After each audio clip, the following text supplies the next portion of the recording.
Hello, everyone. Thanks for joining me for this lecture. My name is Ali Jabadi Abhari. I'm a principal research scientist at IBM Quantum. And in this talk, I'll be talking about a method for low overhead error detection with spacetime codes. This is based on a paper with the same name, which is joint work with Simone Martial. And in this talk, the topic is that I will be describing a method for detecting errors in quantum circuits that is low overhead and suitable for near-term experiments. Let's get into it. So in your lectures and other courses, you have probably heard over and over again that quantum computers are generally subject to a lot of noise. And in order to be able to use them, we really want to be able to compute despite the noise, right, in the presence of noise. And sort of two pillars of how we approach this in the field are essentially known as quantum error mitigation or quantum error correction. So quantum error mitigation, essentially the idea at a high level is that you have a quantum circuit executing on a noisy quantum computer that is subject to noise. If we're able to learn the noise that's affecting our gates accurately, then we can basically execute many instances of that circuit, collect a lot of noisy samples, and then in post-processing invert that noise to essentially kind of cancel the effect of noise. So this protocol does not require any kind of extra circuitry or an extra qubit, so it makes it really suitable for near-term hardware. The price, however, for that is that the number of samples that we have to collect from the circuit grows exponentially with the size of the circuit. So it kind of creates a barrier or a wall beyond which it makes it really hard to reach larger and larger computations. On the other hand, quantum error correction is this really nice idea that's been around for some time that shows that given some redundancy in your qubits, even if all of those qubits are noisy, if the noise level is below some threshold, then you can encode your logical information inside these essentially like a lot of physical qubits and protect them in that way in a larger Hilbert space. So in this way, we essentially do not require any extra samples. We can do a so-called one-shot computation. However, the price of this approach, as you can see from sort of this picture here that relates to a specific kind of code, is that you need a lot of qubits. If you want a good code, you also sometimes need quite complex hardware where the qubits are connected far apart from each other. You also need things like real-time decoders. So it's a complex hardware to build. But if we can do that, and which is the goal of the entire field, then that gives us access to much larger computations. So the question that I'm interested in exploring in this lecture is whether there's a smooth path to take us from this near-term, present-day quantum error mitigation ideas to the future that we all want to get to, which is quantum error correction.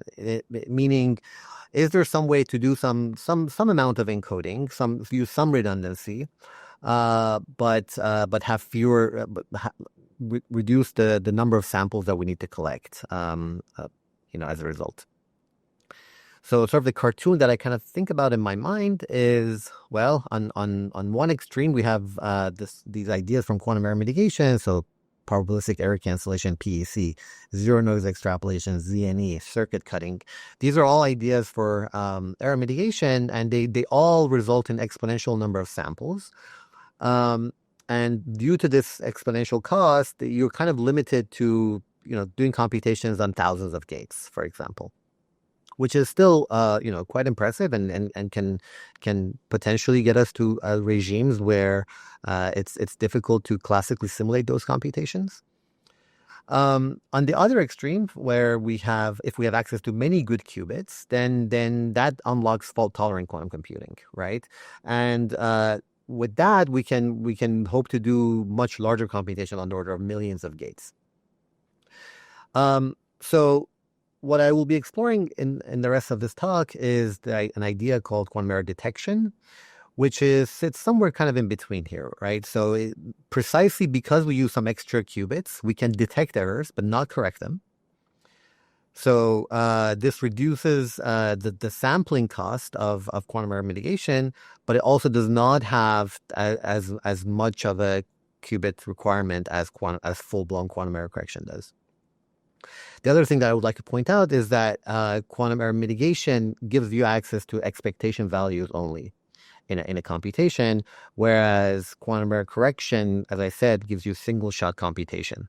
And the nice property of error detection is also that it also gives you single-shot access to quantum information. So the computations that you do and you keep, meaning you don't discard them because you haven't detected an error, those will be those essentially will be you can think of them as some state that you prepare on your quantum computer that has reduced noise. So to make it a little bit more formal, suppose I have a circuit with that is on n qubits. Let's think of a logical circuit, n qubits, and it has m gates. So the size of the computation essentially is m. And when I try to run this on a quantum computer, my quantum computer has an error on its gates of, let's say, a rate of p, meaning each of the gates that I execute will fail with a probability of p. So if I just run my circuit as is, the probability of one of my shots succeeding is basically 1 minus p to the power of m. So that's the fidelity of computation. As you can see, as m grows and I want to run larger and larger computations, this fidelity drops exponentially. Now, suppose I really would like to run my computation to some accuracy epsilon, meaning like I attain a new fidelity f prime, which is 1 minus epsilon. So if I do quantum error mitigation, as we said, we don't require any qubit overhead, but there's a sampling overhead that is basically f prime over f raised to the power of 4. If I do error correction, on the other hand, it doesn't require any sampling overhead, but there's a qubit overhead. It's not exponential, which is the nice property of quantum error correction, but still the barrier of entry can be quite daunting for near-term hardware.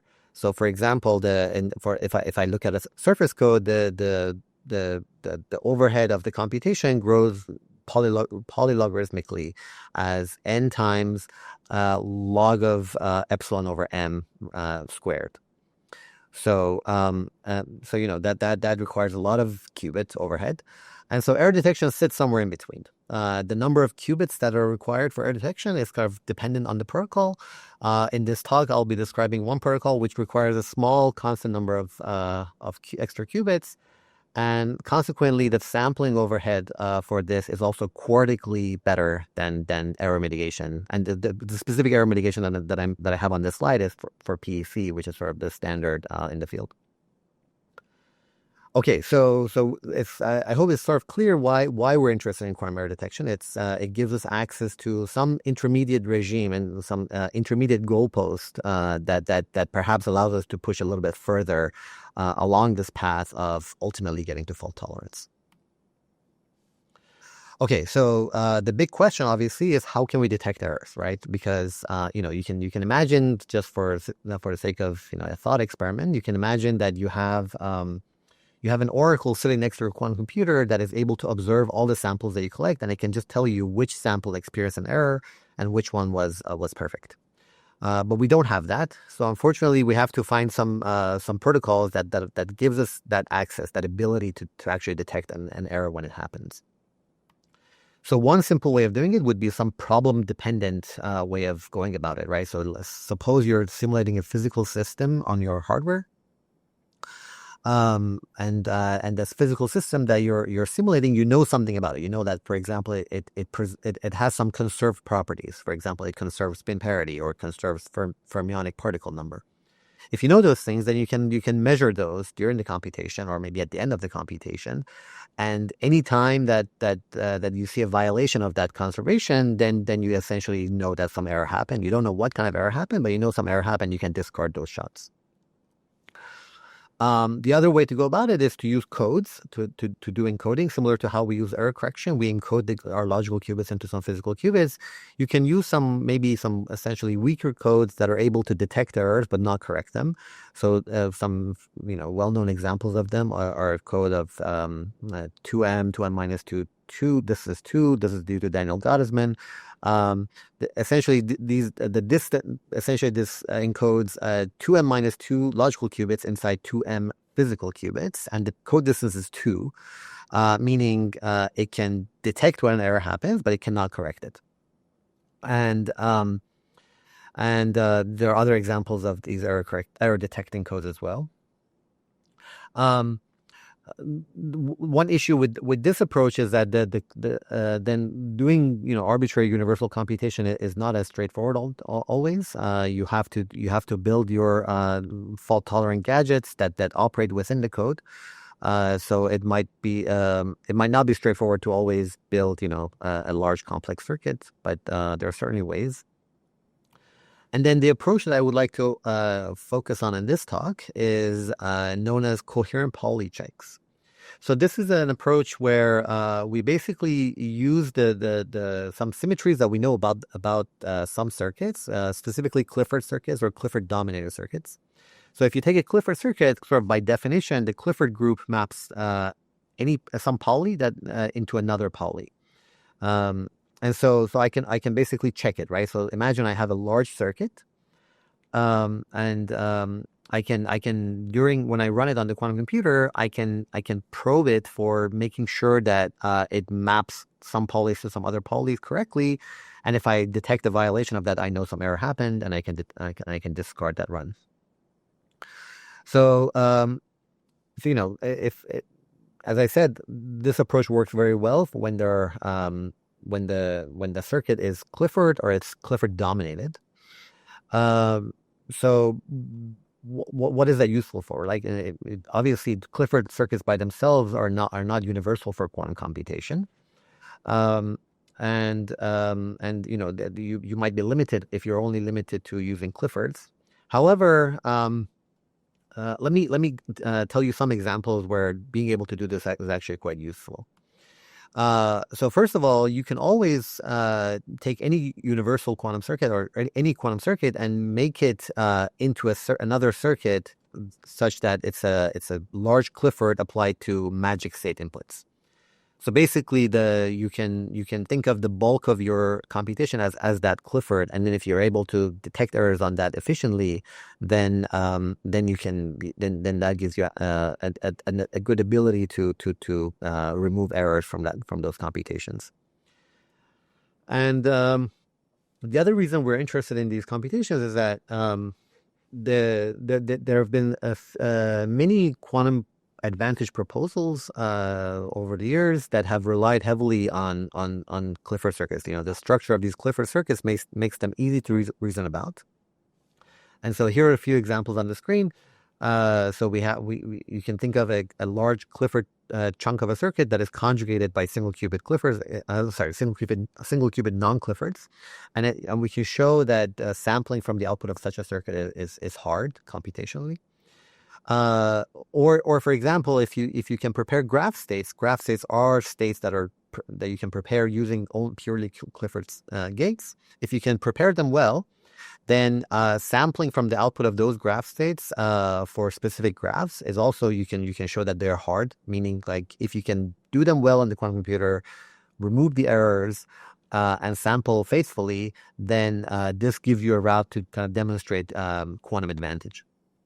And these graph states are also useful for universal computation because they're a resource state for something known as a measurement-based quantum computing. So these are quite useful states to be able to prepare in a fault-resilient manner. Okay, so let me tell you now a little bit about how coherent Pauli checks works. So imagine that I have a payload, U, and this payload is a Clifford. When I say payload, I mean that's the computation that I care about, right? That's what I want to run. But now, in order to be able to detect errors on this U, and imagine U is a very large, noisy Clifford, like maybe it has 2,000 gates inside it. So when I run it on the quantum computer, it experiences a lot of noise. But what I can do instead is to just grab an additional ancilla qubit, call it check qubit. So that's outside the main computational qubits, the data qubits, right? I can prepare that in the plus state and then perform a control poly on the left and a control poly on the right. And these two polys, the L and R polys, are related to each other through conjugation of this Clifford. Essentially, what I'm doing here is making sure that if I do this left control poly and this right control poly and then measure, this gives me a bit, a single bit. Let's call it a syndrome. And then this syndrome will tell me something about the errors that happened, right? So if no error happened, then basically this syndrome will be zero because L and R kind of cancel each other through going through this U. But if an error happens inside U, let's say this was a poly error, then you can imagine the error kind of traveling through the Clifford and meeting this R poly. And if the error poly and this R poly just happen to anti-commute, then there's a phase kickback effect that manifests itself as a phase on this ancilla qubit, which once we measure it, gives me a syndrome of 1. So again, when I measure that, I'm not disturbing the computation itself, right? I'm the data qubits are undisturbed. It just gives me a flag or some piece of information that tells me some error happened. Again, I don't know what error happened, but it does give me a way to be able to discard those shots that are erroneous. Okay, so in practice, how do these controlled L and controlled R operators get implemented? Well, it's because it's a poly. It's simple enough. We just have to implement a bunch of controlled single qubit polys. And then if I want to detect even more errors, right? Because with just one syndrome, I'm able to detect half of the errors because half of the polys commute and half of the polys anti-commute with R. But if I want to now increase the chance of catching more and more errors, then I can add more and more ancilla qubits, right? So here, for example, I'm adding 3 ancilla qubits. I'm entangling each of them separately with the payload, measuring their syndromes, and then now have 3 bits of syndrome, which essentially allows me to detect more errors. Now, one major issue with this approach, or really any approach where we're introducing extra circuitry, extra ancilla, extra gates, is that we're doing that for a purpose of detecting errors. However, the gates that I add are themselves noisy, right? Like nothing on a quantum computer is perfect. So if we're not careful, then we might end up introducing more errors than we actually remove, which is bad, right? Like we essentially kind of removes the point of doing this in the first place. And you can imagine, like for example, for the circuits that I'm showing here, implementing these kinds of gates can be quite expensive because in general, these polys L and R are essentially full weight, or maybe on average their weight is 3 and over 4. So they're quite high weight, and moreover, the situation gets worse even when you have limited connectivity, right? So these qubits are usually not all connected to each other on a large processor. So I would have to do some sort of swapping of these ancilla through the payload to be able to entangle it with the payload. And so at some point, the extra check circuitry gets so big that it kind of washes away all the advantage of detecting those errors. Okay, so the subject of this talk is how can we do this more efficiently, right? Like I'm interested in being able to still use these coherent poly checks, but be able to detect errors with much lower overhead of adding the checks themselves, so that I can reap the benefits without being hit by all the disadvantages of the extra circuitry itself. So here's a cartoon of what will be, what I was talking about and what kind of things it enables. So I will go into detail about how this actually works, but just as a high level of what you can expect to see down further into the talk. Imagine I have a, uh, a payload. This is a Clifford circuit where the blue boxes are 2-qubit Clifford gates. And this line that you see here is a line of qubits that are attached to each other. So like I have a linear nearest neighbor connectivity, and I'm implementing on it a large Clifford circuit, for example, to prepare a graph state, let's say. Um, and then so if I use the coherent polycheck protocol that I showed in the previous slide, I would get something like on this right-hand side plot, where I grab more and more ancilla qubits. These are the purple qubits that are hanging off at the bottom here. And for each of them, I have to sort of swap them inside the payload and entangle them with the payload. Each of them is measuring one stabilizer of the graph state or the stabilizer state that I'm preparing. So each of them will basically detect some errors. But as you can see, as we add more and more of these checks, the overhead of the checks themselves is sort of comparable, even larger than the payload, right? So at some point, it would not help. It introduces so many new errors that it kind of removes that advantage.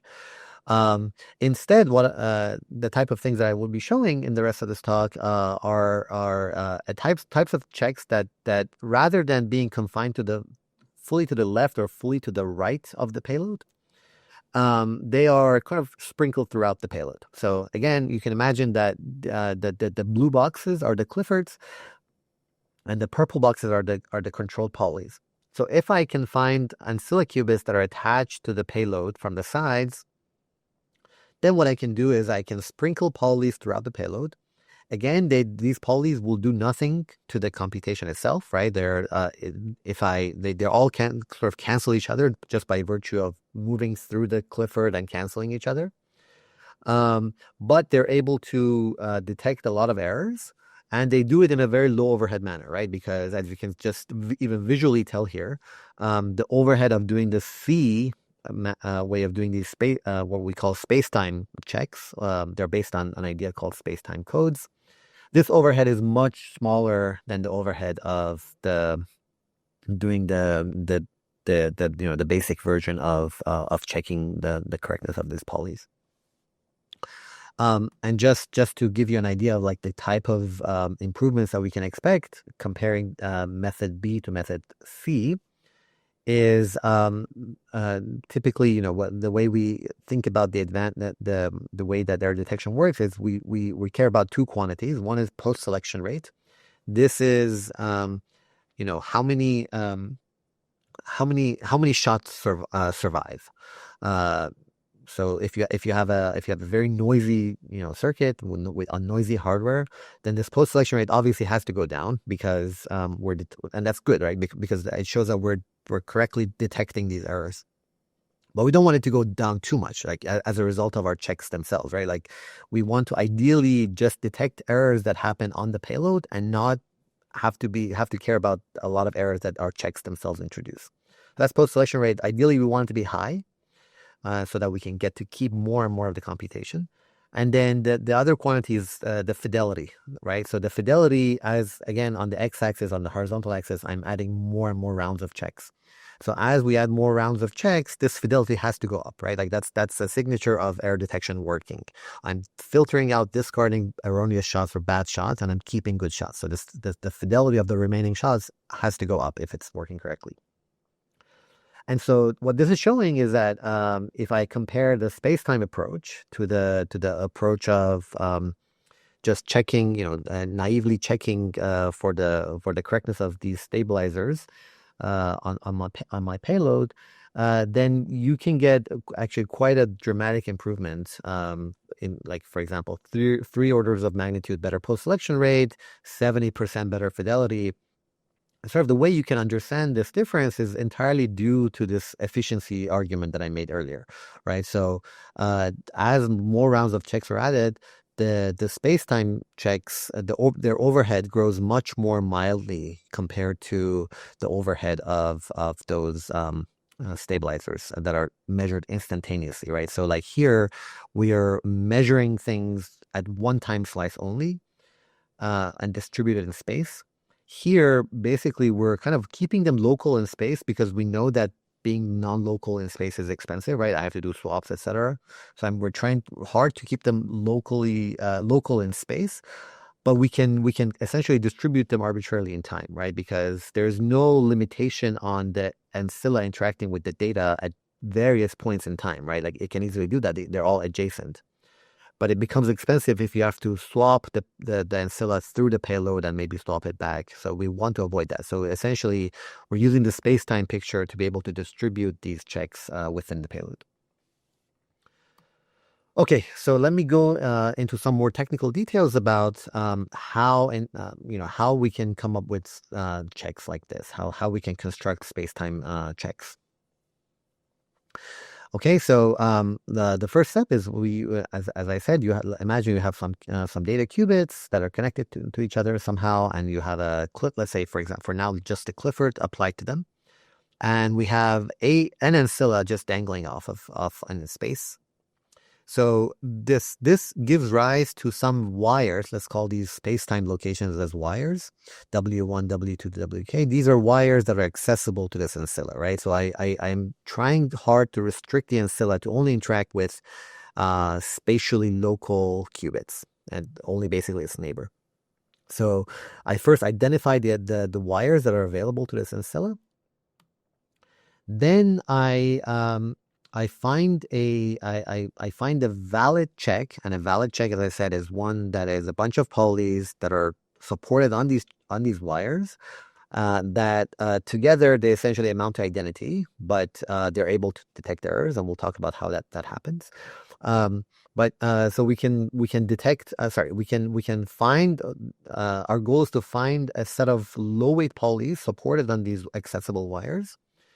And then for each of these like candidates that we generate, we would like to be able to estimate or say something about the quality of the check, right? Like how many errors is it able to catch? What is its error detecting capability?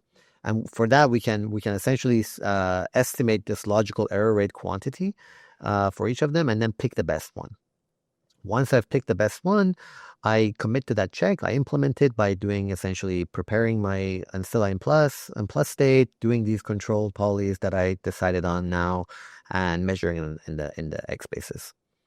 And then we can then keep repeating this, right? We can keep adding in more and more checks in this way, such that we can catch more errors. So if I give you a kind of a 3D visualization again of how this looks like, imagine again you have a payload, which these are the 2-qubit Clifford gates, and I have some accessible wires, for example, on this middle qubit. And then my algorithm, which I'll talk about how the algorithm works, is basically found these red wires as the support of a low weight poly. Then I implement those low weight polys, and then the detecting region, meaning that the places in the circuit, the wires in the circuit that this check is sensitive to, I can efficiently also compute that. This is kind of looks like a light cone, but it's not exactly a light cone. These are the places, the space-time locations in the circuit where if an error happens, it signals through the circuit to the check, and it will actually anti-commute. Some of the polys there will anti-commute and be able to be detected. So the takeaway from this picture is basically that a very low overhead check, right? Like just 3 of these purple controlled poly boxes. So very low overhead is able to detect errors on a large region of the circuit. Notice that it's not even clear a priori that such checks should always exist, right? Like we're severely restricting the set of polys that we're searching for, right? Like we're saying the ancilla is connected to some qubit, and I want it to only interact with its neighbor. So it was a severe restriction on the polys that we're searching for. But in this work we can see that actually many good checks exist even under this restriction, which is really nice because it allows us to probe for errors in a very low overhead manner.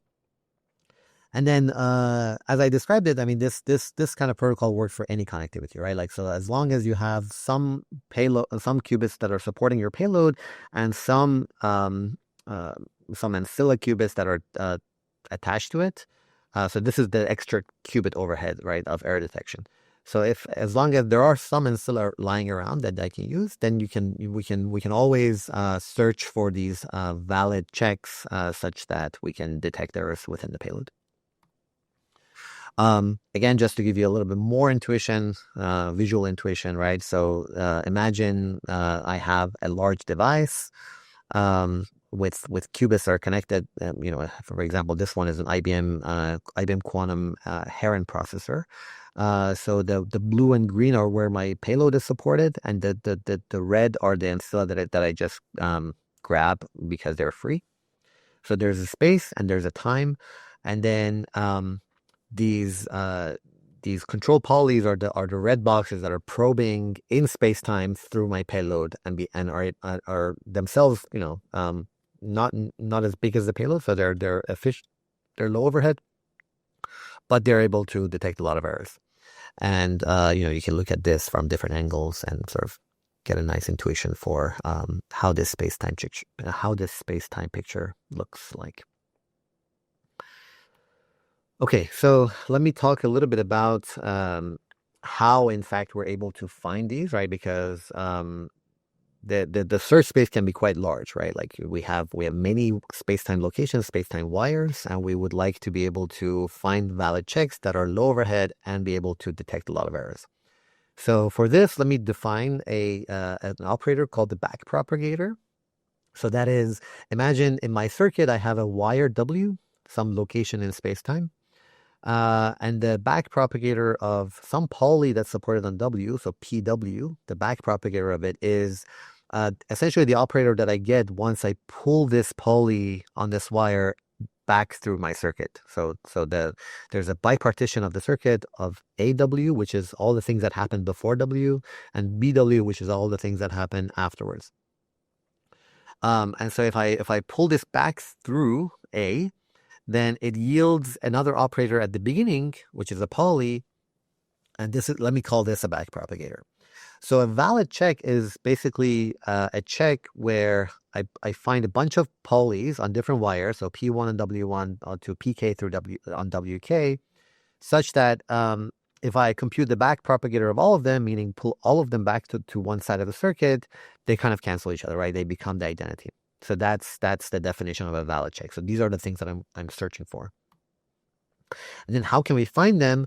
Well, we can basically because we're working with polys, and there's a nice way to describe polys as with a Boolean encoding, where essentially they're 0, 0 for identity, 0, 1 for X, 1, 0 for Z, and 1, 1 for Y. Let's say you can write some Boolean vectors for each of these backpropagators, and you want to solve for a set of PWs on some wires Ws such that they all cancel each other, right?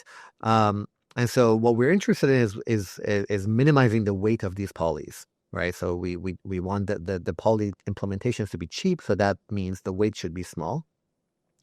So I can stack all these backpropagators in a matrix, let's say B, and then solve for X times B equals 0.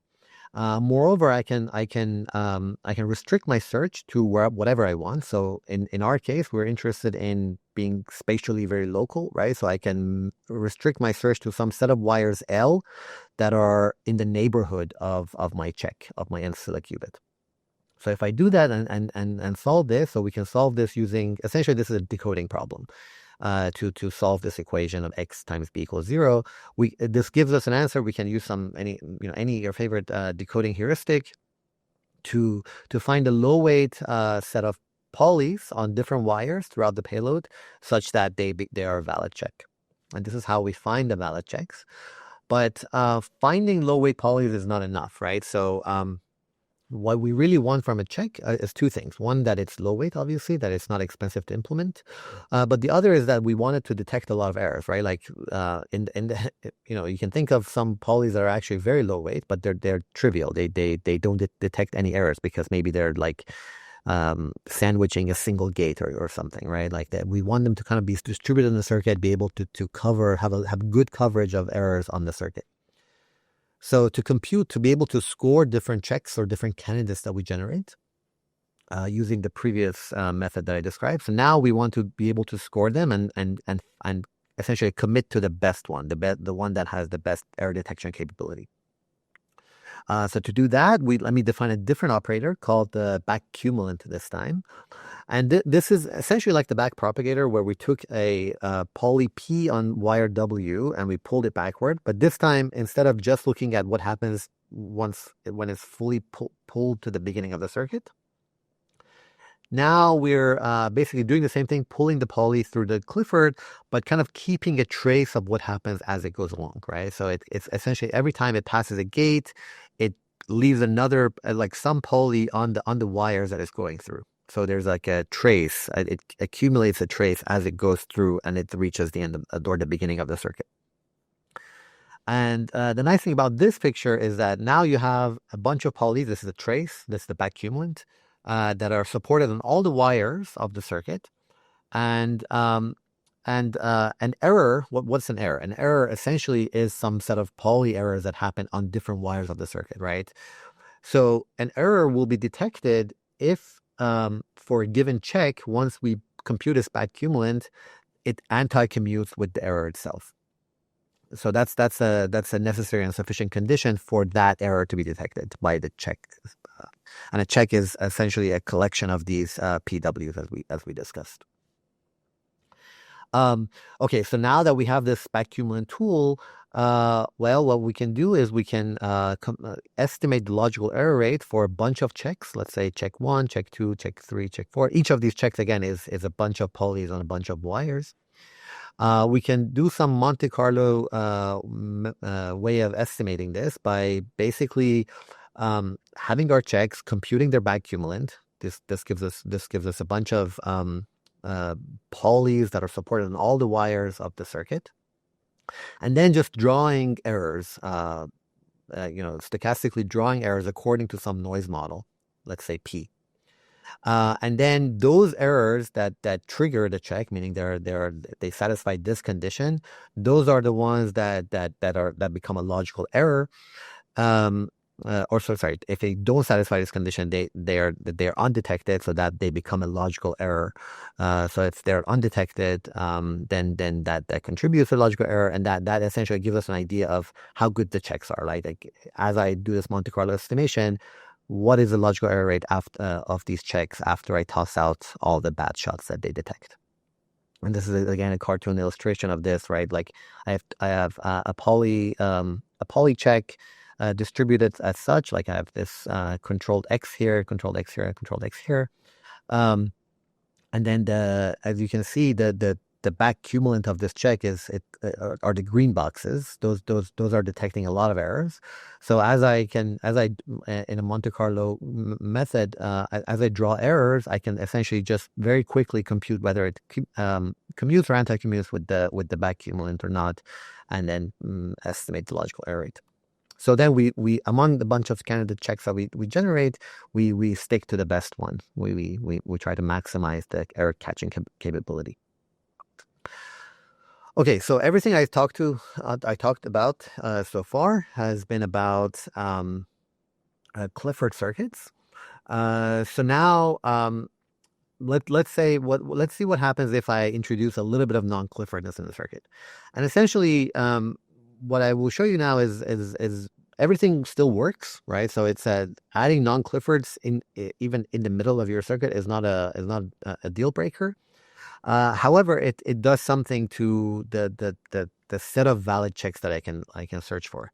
And so the way you can see this is, imagine again, like you have a big Clifford circuit, and in the middle of it, I just introduce a poly rotation.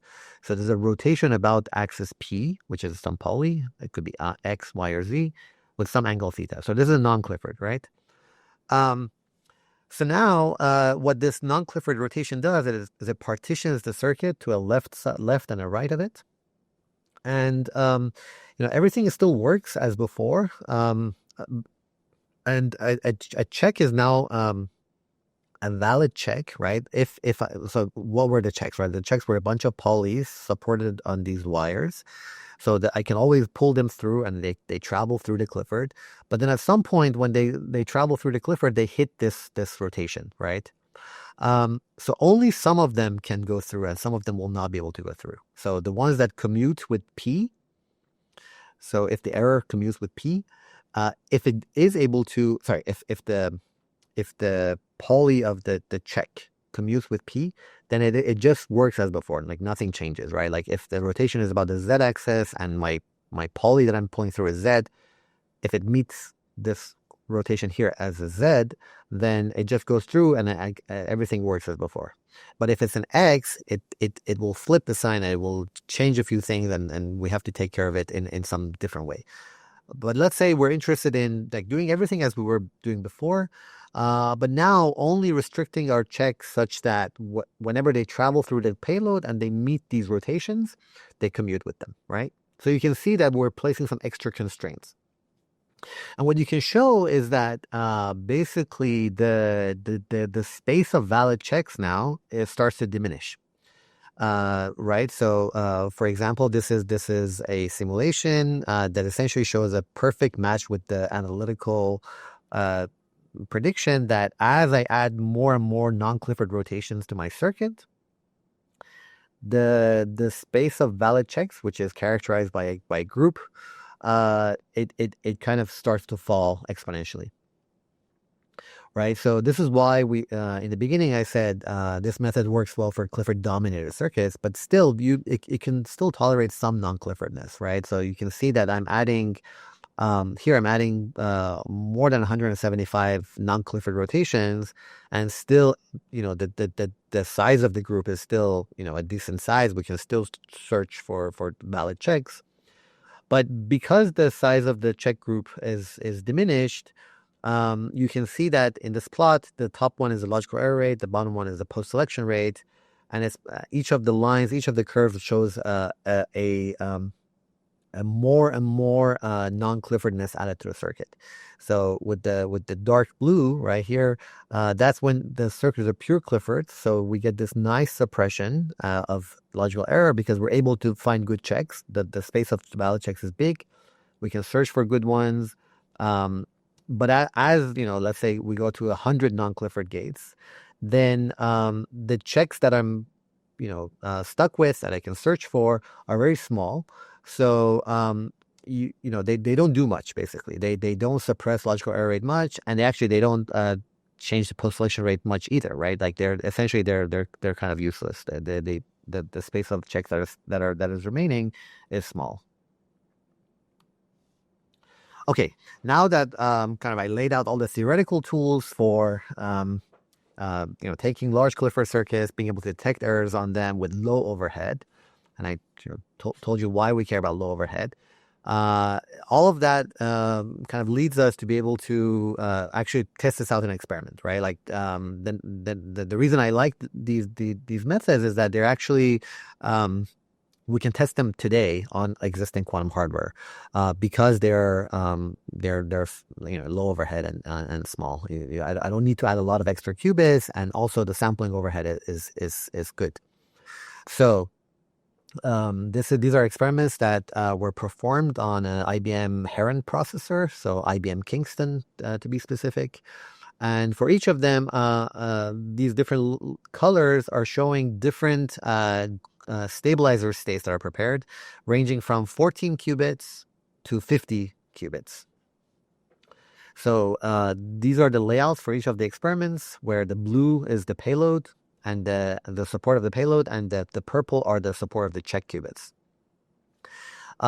Just to be clear about what these circuits are doing, they're basically preparing stabilizer states, which are kind of equivalent to graph states.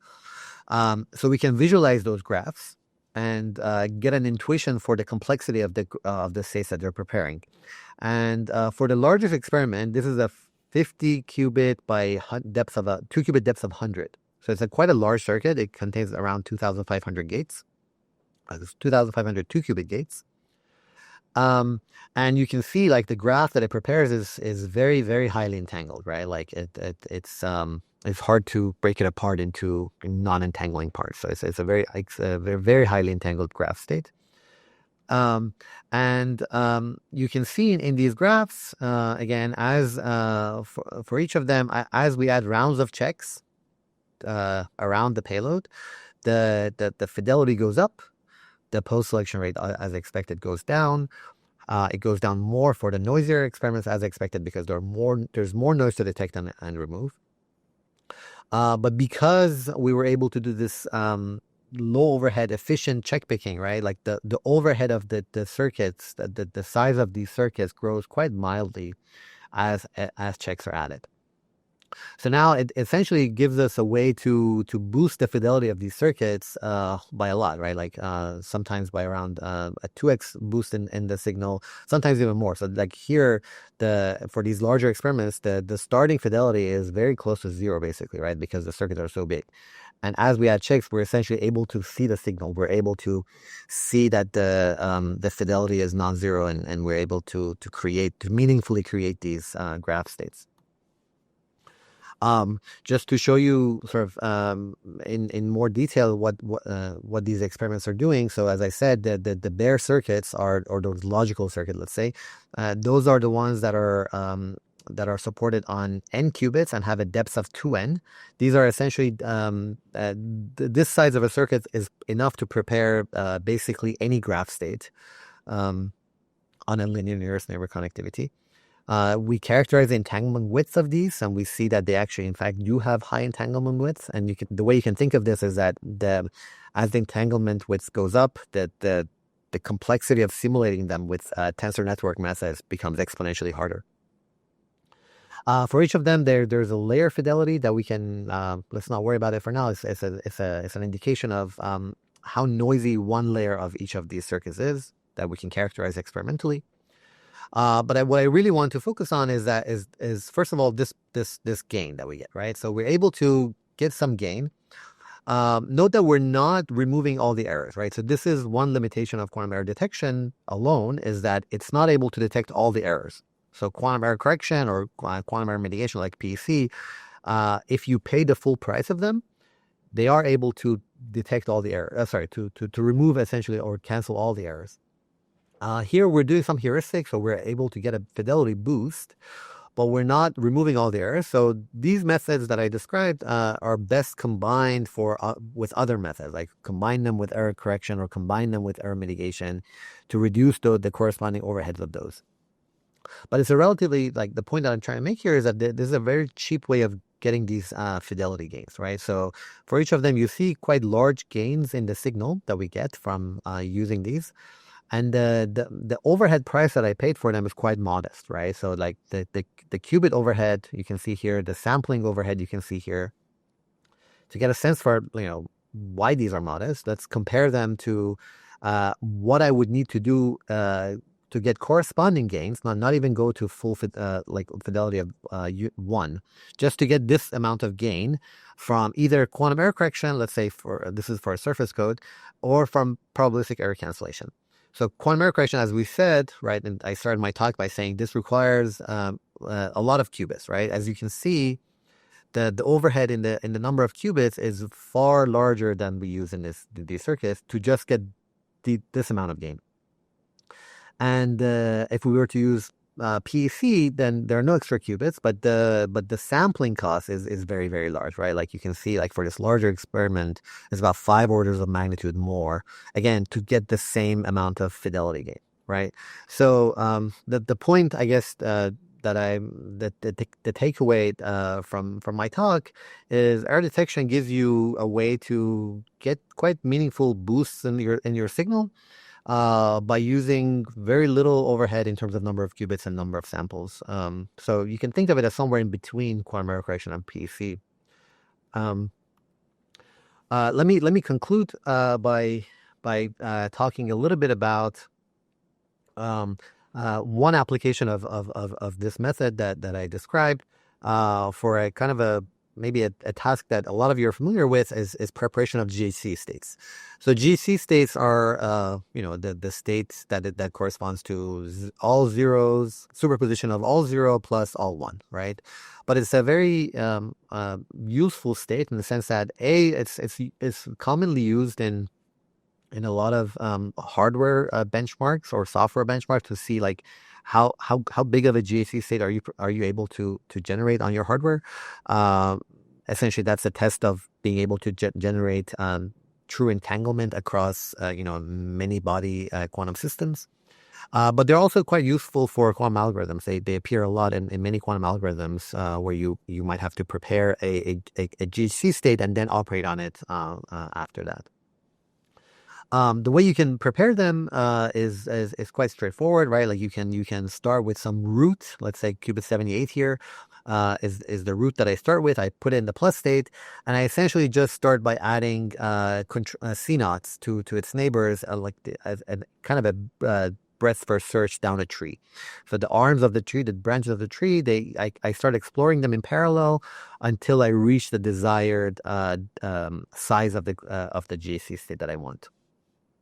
Now, for our purposes, when of error detection, right? Like the nice thing about the GAC is that it's a very structured and simple state, right? Like first of all, it's qubit invariant, right? Like if you permute a bunch of qubits in a GAC, it doesn't change the state at all. So all the qubits are the same. And also it has very low weight ZZ parities, right? So what that tells me is that if I just grab any two ancilla, any ancilla here, let's say qubit 3, that happens to lie next to two data qubits, let's say qubit 4 and 16 here, then I can use that qubit 3 to measure ZZ of qubit 416, and that's a valid check. So this gives me a lot of flexibility in finding checks on my hardware topology, right? Like because I might be doing this on some hardware with some arbitrary connectivities. Maybe some qubits are broken, but it's still like it gives me a lot of flexibility to find these checks. But what I want to point out here is that these checks are not all the same, right? As we talked about earlier in this lecture, we can kind of efficiently find the quality of a check by doing all those things that I described in terms of like the back cumulant, etc. Right? So if I have access to a lot of candidates for checks, but I can know the quality of each of them using those tools that I described, and then I can optimize for that.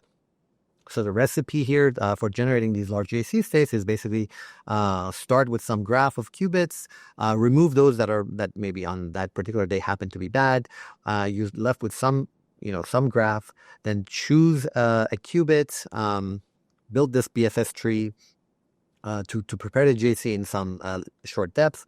But importantly, we want to leave some room for checks, right? Like we don't want to greedily fill all the qubits. So we intentionally block some qubits, and we do this randomly and randomize many times to find the best solution. But we can block some qubits and then build this BFS tree around them. And then once we're done building the GAC, then anything that's left empty or free is an ancilla that can be used as a check. And then we can find the check, we can score the check, and then we can find the best checks. So using these methods, we're able to essentially build the largest reported GAC states to date.